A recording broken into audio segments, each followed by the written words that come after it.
Louis's life was filled with humiliation and pain. She had to endure the torment from Megan and Stewie and do all the heavy cleaning work around the house. Every day, Stewie demanded that Louis re-clean the floor. This cruel attitude completely broke her down. However, Megan and Stewie didn't care about Louis's complaints.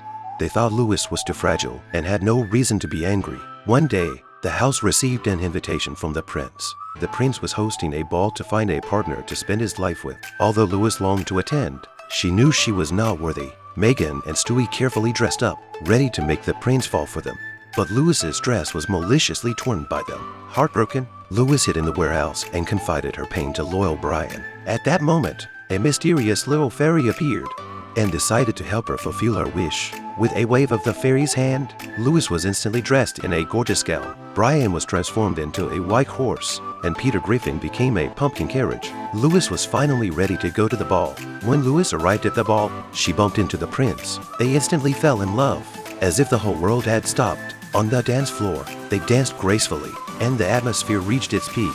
All the guests applauded them, but when the clock struck midnight, the magic would soon disappear. Louis could only hurriedly flee, missing more time with the prince.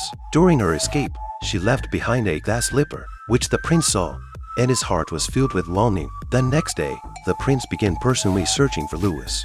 He sent people to search every household in the kingdom. Finally, the prince arrived at Louis's house, and Megan and Stewie tried the shoe. But it didn't fit until Louis appeared and slipped the shoe on, and it fit perfectly. The prince was finally sure that she was the one he had been searching for. After many twists and turns, the two finally came together.